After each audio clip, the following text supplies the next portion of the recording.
देखिए, हम लोग पढ़ रहे थे क्लास 1 का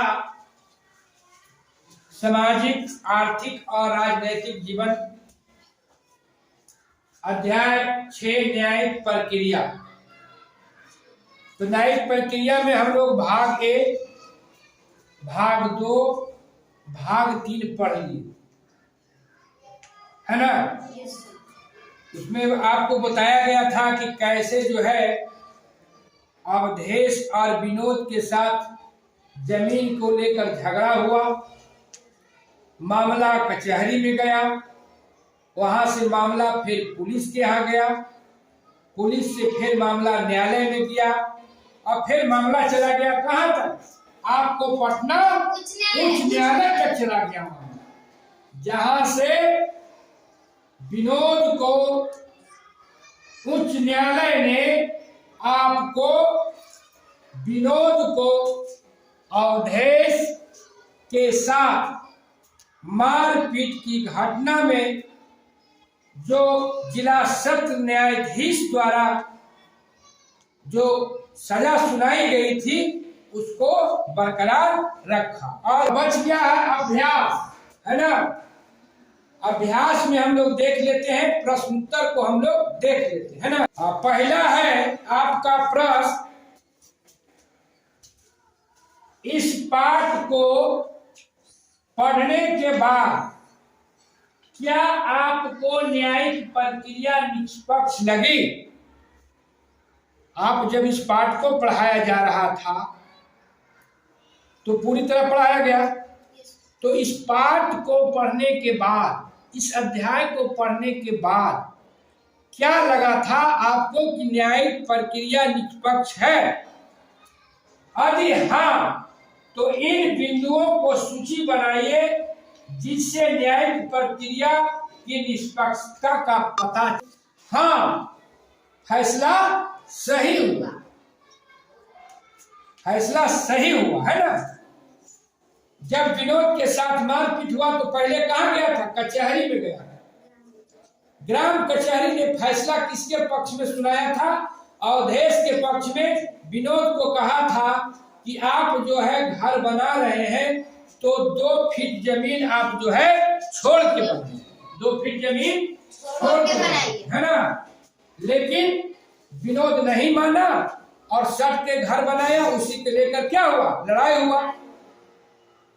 थाना में गया तो थाना में क्या किया? थानेदार ने जो थे, थाना प्रभारी ने उसको क्या किया? FIR दर्ज किया था।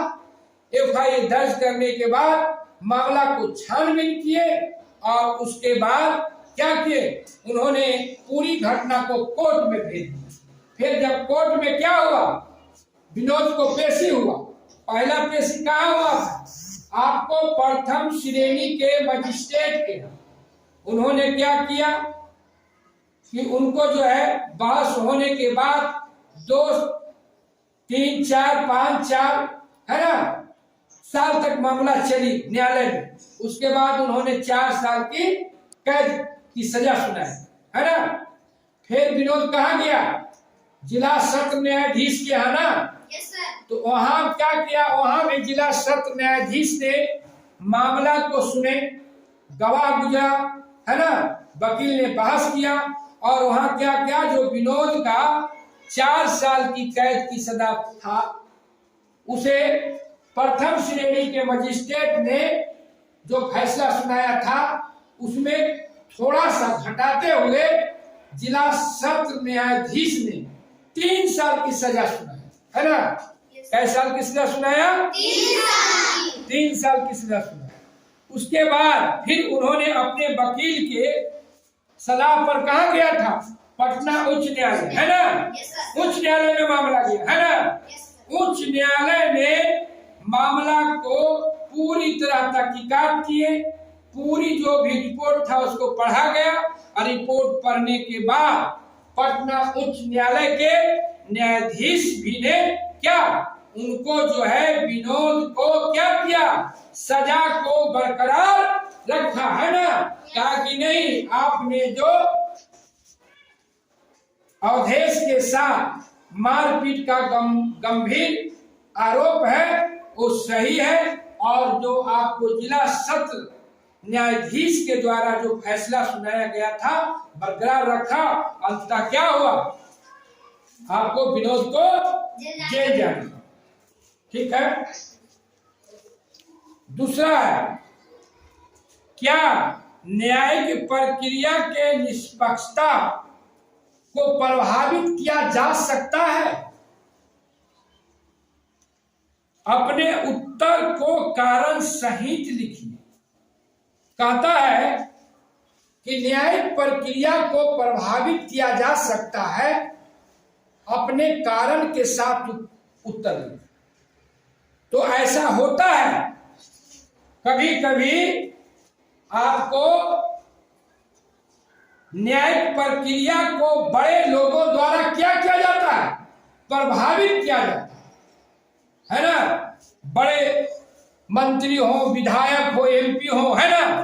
क्या होता, अगर उसके भाई अगर दोषी है ना, किसी घटना में अपराध किया है, तो क्या करता है, कोशिश करते हैं क्या, न्यायालय में प्रलोभन देकर मामला को प्रभावित कर सकते हैं, है ना। लेकिन ऐसा होता नहीं, लेकिन कहीं कहीं होता भी है। इसलिए कि आपने जो है पिछले अध्याय में पढ़ाए थे कि भारत के जो न्यायपालिका है क्या है, स्वतंत्र है। अब प्रश्न तीसरा,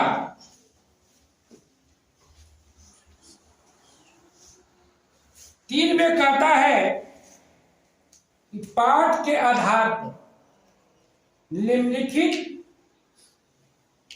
के कामों के बारे में तालिका को पूरा करें। आप यह भी बताएं कि न्याय दिलाने के मामले में सबसे महत्वपूर्ण भूमिका किसका है। अरे तालिका को स्पष्ट करना है ना। तो पहला नंबर में है, एक नंबर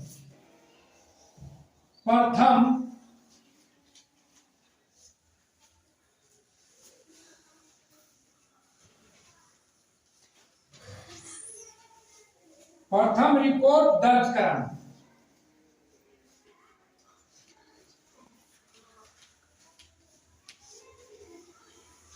है ना, प्रथम रिपोर्ट दर्ज कराना। तो प्रथम रिपोर्ट दर्ज कराना किसका काम है, बताइए आप लोग।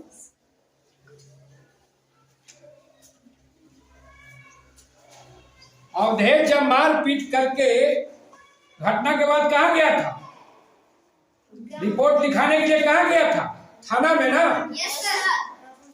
हाँ, तो रिपोर्ट दर्ज करना किसका काम है, पुलिस का ना। थाना में ना। थाना में। तो प्रथम रिपोर्ट दर्ज करना किसका काम है, पुलिस को काम है। प्रथम रिपोर्ट दर्ज करना किसका काम है, पुलिस को। पुलिस क्या करेगा, थाने में मामला को दर्ज करेगा, फिर जाके मामला को क्या करेगा, छानबीन करेगा ना। पुलिस फिर मामला को छानबीन करने के बाद क्या करेगा, अभियुक्त को गिरफ्तारी करेगा अगर दोषी है तो। फिर जो दोषी है आरोपित, उसके विरुद्ध में क्या होगा, पुलिस को साक्ष्य जुटाना होगा, है ना। और फिर साक्ष्य जुटाने के बाद पुलिस को क्या होगा, न्यायालय में साक्ष्य को प्रस्तुत करना होगा ना। वकील का क्या काम है,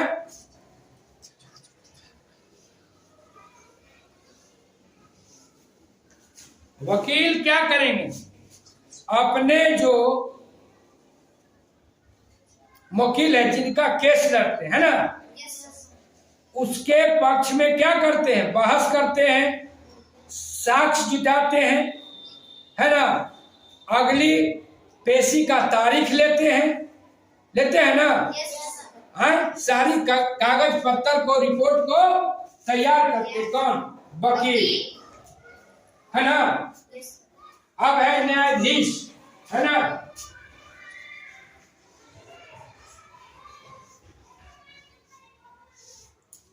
न्यायाधीश है ना, चाहे मजिस्ट्रेट, है ना, क्या करते हैं जब मामला उनके यहाँ जाता है, मजिस्ट्रेट के यहाँ, न्यायाधीश के यहाँ, तो क्या करते हैं, दोनों पक्षों की बात को सुनते हैं, है ना, सुनते हैं ना, गवाहों की बात को सुनते हैं और उसे क्या करते हैं, सूचीबद्ध करते हैं, लिखते हैं, है ना।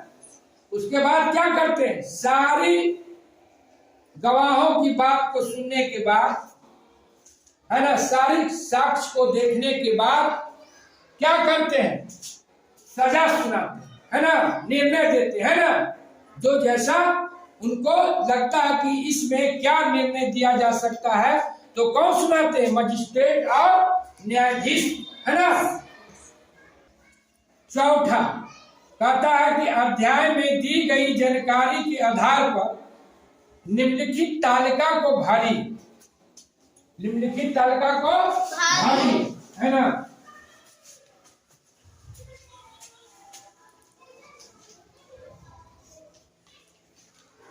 है ना, एक तरफ आप कर दीजिए, इधर है दीवानी मामला,